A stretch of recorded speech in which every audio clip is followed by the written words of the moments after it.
मैं अब doctor Atul Kumar Bhatnagar, department of chemistry, SRLS government PG college Kaladera से बीएससी पार्ट सेकंड के छात्रों का आज के इस ई लेक्चर में स्वागत करता हूं। आज का जो ई लेक्चर है या आज जो अपन टॉपिक शुरू करने जा रहे हैं वो है अल्ट्रा वायलेट स्पेक्ट्रम से रिलेटेड। उसका पहला टॉपिक है इलेक्ट्रॉनिक ट्रांजिशंस या इलेक्ट्रॉनीय संक्रमण। इलेक्ट्रॉनिक ट्रांजिशन क्या होता है या इलेक्ट्रॉनीय संक्रमण क्या होता है, इसको समझने के लिए अब कुछ चीजें समझनी पड़ेंगी। और सबसे पहली चीज तो यह है कि इलेक्ट्रॉनिक ट्रांजिशन में इलेक्ट्रॉन कौन से काम आएंगे।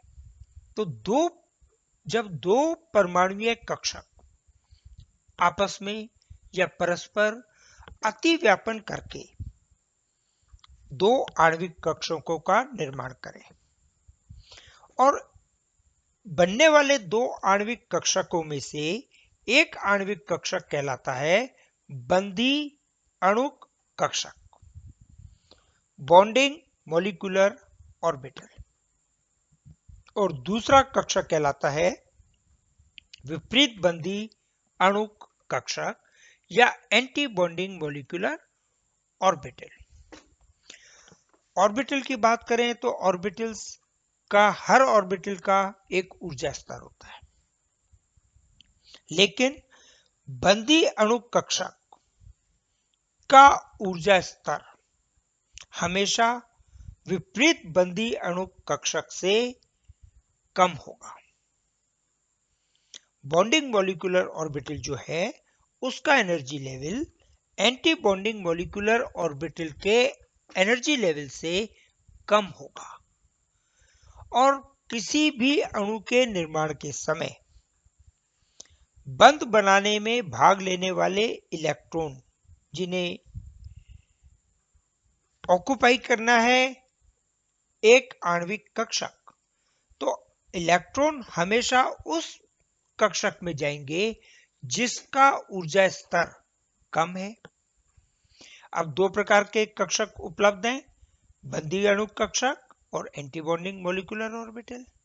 और बॉन्डिंग मॉलिक्यूलर ऑर्बिटल जो है उनका ऊर्जा स्तर कम है एंटी बॉन्डिंग की तुलना में।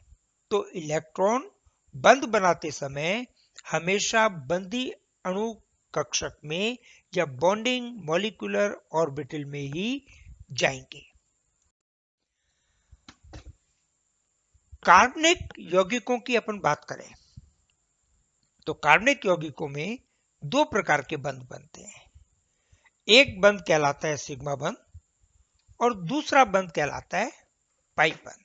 अब क्या फर्क है कि सिग्मा बंध में भाग लेने वाले इलेक्ट्रॉन हमेशा मजबूती से बंधे हुए होते हैं और जो इलेक्ट्रॉन मजबूती से बंधे हुए हैं उन्हें अपन कहते हैं सिग्मा इलेक्ट्रॉन।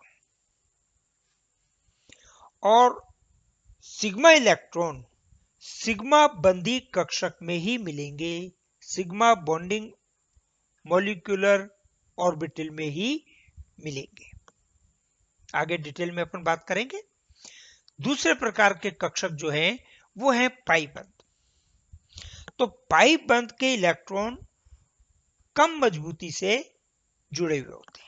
यदि उनका कंपैरिजन किया जाए सिग्मा से तो इनकी मजबूती कम होती है और ये पाई ऑर्बिटल में ही मिलते हैं। पाई बॉन्डिंग मॉलिक्यूलर ऑर्बिटल में जो कक्षक में इलेक्ट्रॉन मिलते हैं उनको अपन क्या कह देते हैं, पाई बंधी इलेक्ट्रॉन या पाई इलेक्ट्रॉन। इन दोनों इलेक्ट्रॉन के अलावा कुछ इलेक्ट्रॉन ऐसे होते हैं जो बंध बनाने में भाग ही नहीं लेते। ऐसे इलेक्ट्रॉन जो बंध बनाने में भाग नहीं लेते उन्हें अपन कहते हैं अबंधी इलेक्ट्रॉन, नॉन बॉन्डिंग इलेक्ट्रॉन या एन इलेक्ट्रॉन भी कह देते। कुछ तत्व जैसे ऑक्सीजन, नाइट्रोजन, सल्फर, ये कुछ ऐसे तत्व हैं जिनके पास नॉन बॉन्डिंग इलेक्ट्रॉन होते हैं।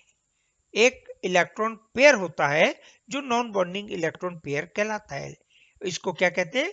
लोन पेयर ऑफ इलेक्ट्रॉन या एकाकी इलेक्ट्रॉन युग्म। ये बॉन्डिंग ऑर्बिटल में है, molecular orbital, bonding molecular orbital या एंटी बॉन्डिंग मॉलिक्यूलर ऑर्बिटल में नहीं है, ये उनके अलावा है और इनको एन इलेक्ट्रॉन कहते हैं। ये बंद बनाने में भाग नहीं ले रहे हैं लेकिन मॉलिक्यूलर ऑर्बिटल में हैं।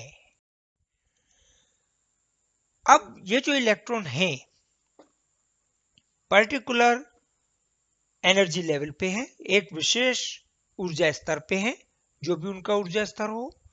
जब यूवी लाइट पड़ती है या किसी प्रकाश से ऊर्जा को अवशोषित करते हैं, एनर्जी मिलने के कारण ये इलेक्ट्रॉन अपने ऊर्जा स्तर से एक्साइट होकर अपने से ऊंचे ऊर्जा स्तर पर चले जाते हैं, जिसे अपन क्या कहते हैं? Electronic transition. इलेक्ट्रॉनिक ट्रांजिशन कितने प्रकार के हैं? तो पहला ट्रांजिशन है सिग्मा सिग्मा स्टार संक्रमण या sigma sigma star electronic transition. कुछ यौगिक जैसे हाइड्रोकार्बन जिनके पास सिर्फ सिग्मा इलेक्ट्रॉन होते हैं, वो इस प्रकार का संक्रमण प्रदर्शित करते हैं। सिग्मा इलेक्ट्रॉन मजबूती से जुड़े हुए होते हैं। चूंकि मजबूती से जुड़े हुए होते हैं तो इन्हें अधिक ऊर्जा की आवश्यकता होती है कि ये सिग्मा बंदी कक्षक से उत्तेजित होकर सिग्मा स्टार या विपरीत बंदी कक्षक में जा सके। ऐसे संक्रमण के लिए ये इलेक्ट्रॉन जो ऊर्जा अवशोषित करते हैं वो कम तरंग दैर्ध्य वाले क्षेत्र से करते हैं, जिसे अपन क्या कहते हैं? दूर पराबैंगनी क्षेत्र, दूर पराबैंगनी क्षेत्र, और हिंदी में इंग्लिश में कह देते हैं फार अल्ट्रावायलेट रीजन। और उसी रीजन में एनर्जी एब्जॉर्ब करने का, अवशोषित करने का बैंड नजर आता है, जिससे अपन जानकारी प्राप्त करते हैं कि यौगिक ने इस क्षेत्र में ऊर्जा का अवशोषण किया है। अपन एनर्जी लेवल डायग्राम में देखें तो ये डायग्राम है इसका, जिसमें सिग्मा बंदी कक्षक सबसे कम ऊर्जा स्तर पे है। पाई बंदी कक्षक के इलेक्ट्रॉन जो हैं वो उससे अगले ऊर्जा स्तर पर है। ए बंदी इलेक्ट्रॉन का ऊर्जा स्तर ये वाला है। इसके बाद में विपरीत बंदी कक्षक आ जाते हैं। तो सिग्मा बंदी कक्षक से इलेक्ट्रॉन ऊर्जा एब्जॉर्ब करता है इस लेवल से, और सिग्मा स्टार ए बंदी या विपरीत बंदी कक्षक इस ऊर्जा स्तर तक जाता है। तो इसने इतनी ऊर्जा एब्जॉर्ब की इस एनर्जी लेवल से लेकर के इस एनर्जी लेवल तक, जिसका मान अधिक होता है।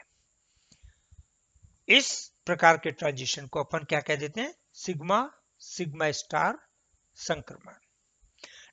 संक्रमण जो है वो है एन लेवल से। यदि एन या ए बंदी ऊर्जा स्तर पर, ए बंदी कक्षक में इलेक्ट्रॉन है, वो उत्तेजित हों, वो एनर्जी एब्जॉर्ब करें और सिग्मा स्टार विपरीत बंदी कक्षक तक जाए, तो इस प्रकार के ट्रांजिशन को अपन क्या कह देते हैं? संक्रमण को एन सिग्मा स्टार संक्रमण।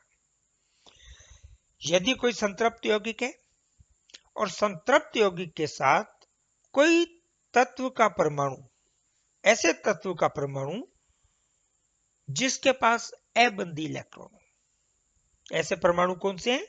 Nitrogen, sulphur, oxygen. इस प्रकार का कोई तत्व संतृप्त यौगिक के साथ जुड़ जाए तो उस अवस्था में जो ए बंदी इलेक्ट्रॉन है वो ऊर्जा को अवशोषित करके सिग्मा स्टार विपरीत बंदी कक्षक तक जा सकता है। एन या अबंदी कक्षक से सिग्मा स्टार तक जाने में जितनी ऊर्जा चाहिए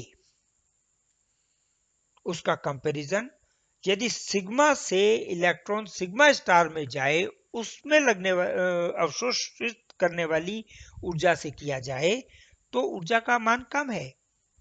अर्थात n से सिग्मा स्टार में जाने के लिए इलेक्ट्रॉन को कम ऊर्जा चाहिए, कंपैरिजन किया जाए सिग्मा से सिग्मा स्टार की ऊर्जा में।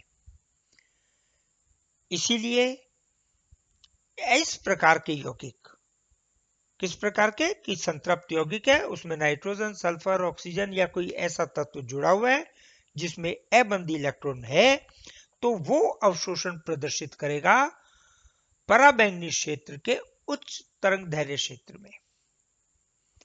जैसे अपन ये उसका आरेख बात करें तो ये ऊर्जा चाहिए, इतनी ऊर्जा चाहिए यदि इलेक्ट्रॉन सिग्मा से सिग्मा स्टार में जाता है। अब अपन अबंदी कक्षक की बात करें तो अबंदी कक्षक में इलेक्ट्रॉन इस ऊर्जा स्तर पर है, तो इतनी ऊर्जा उसे कम चाहिए यहां तक पहुंचने में। कम ऊर्जा चाहिए तो जो अवशोषण है वो हमेशा उच्च तरंग दैर्घ्य के क्षेत्र में होगा। इस प्रकार के संक्रमण को क्या कह देते हैं अपन? एन सिग्मा स्टार संक्रमण। तीसरे प्रकार का संक्रमण ये कहलाता है पाई पाई स्टार संक्रमण। अर्थात इलेक्ट्रॉन पाई बंदी कक्षक से उत्तेजित होकर पाई विपरीत बंदी कक्षक में स्थानांतरित हो रहा है। ये संक्रमण कौन से यौगिक प्रदर्शित करेंगे? ये संक्रमण ऐसे यौगिक प्रदर्शित करेंगे जिनके पास carbon carbon double bond, carbon carbon triple bond, carbon oxygen double bond, carbon nitrogen triple bond या नाइट्रोजन नाइट्रोजन डबल बॉन्ड उपस्थित हो। अर्थात ऐसे यौगिकों के पास पाई इलेक्ट्रॉन है और ऐसे ही यौगिक पाई पाई स्टार संक्रमण प्रदर्शित कर सकते हैं। जब एक पाई इलेक्ट्रॉन उत्तेजित होकर पाई विपरीत बंदी कक्षक में जाता है तो ऊर्जा का अवशोषण करता है।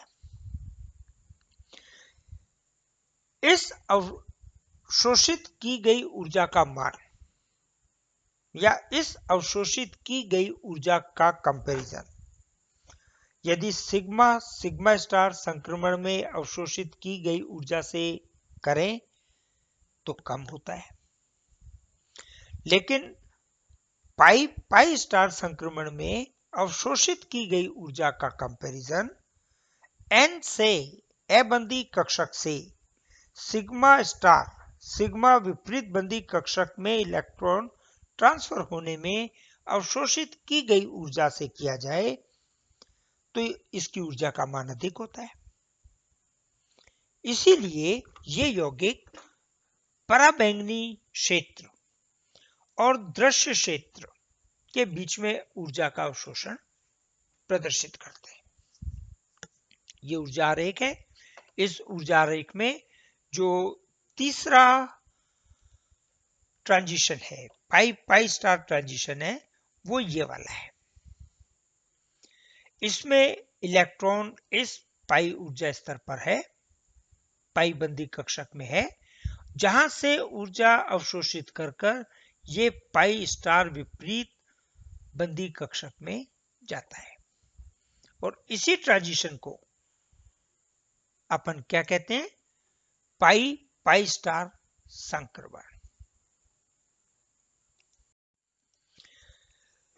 यदि इलेक्ट्रॉन अबंदी कक्षक में है और वहां से एक्साइट होकर ऊर्जा अवशोषित कर पाई स्टार में जाए, पाई विपरीत बंदी कक्षक में जाए, तो अबंदी कक्षक से जब इलेक्ट्रॉन ट्रांजिशन हो रहा है, इलेक्ट्रॉन स्थानांतरित हो रहा है पाई विपरीत बंदी में, तो उस ट्रांजिशन को अपन क्या कह देते हैं, एन पाई स्टार संक्रमण या ट्रांजिशन।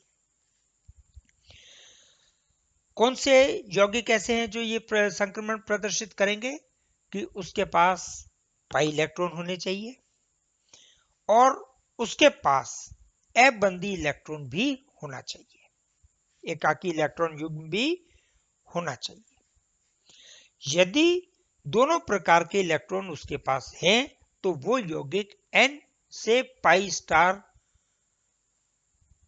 प्रकार का संक्रमण प्रदर्शित करेगा। इस प्रकार के जो संक्रमण होते हैं उसमें एकाकी इलेक्ट्रॉन युग्म जो है, लोन पेयर ऑफ इलेक्ट्रॉन है, उसका एक इलेक्ट्रॉन एन लेवल से, एनर्जी लेवल से, एन अबंदी इलेक्ट्रॉन अबंदी मॉलिक्यूलर कक्षक से ट्रांसफर होगा, उत्तेजित होकर जाएगा पाई स्टार कक्षक में। और कीटो समूह इसके बहुत बढ़िया उदाहरण है, एग्जाम्पल है। कीटो समूह के जो यौगिक हैं वो 279 नैनोमीटर पर अवशोषण प्रदर्शित करते हैं और इस अवशोषण के कारण ही अपन क्या कहते हैं, एन पाई स्टार संक्रमण ट्रांजिशन। इसमें ये वाला ट्रांजिशन है, इलेक्ट्रॉन इस एनर्जी शेल पे या अबंदी कक्षक में इस ऊर्जा स्तर पर है, उसने एनर्जी एब्जॉर्ब की और ये पाई स्टार विपरीत बंदी कक्षक है जहां पे वो जिस ऊर्जा स्तर पर वो गया। इस प्रकार के ट्रांजिशन को n pi transition, n pi star transition कहते हैं। और ये आपका टोटल इलेक्ट्रॉनिक ट्रांजिशन है, जिसके साथ ये टॉपिक आपका कंप्लीट हो जाता है। नेक्स्ट टॉपिक अपन नेक्स्ट वीडियो में डिस्कस करेंगे।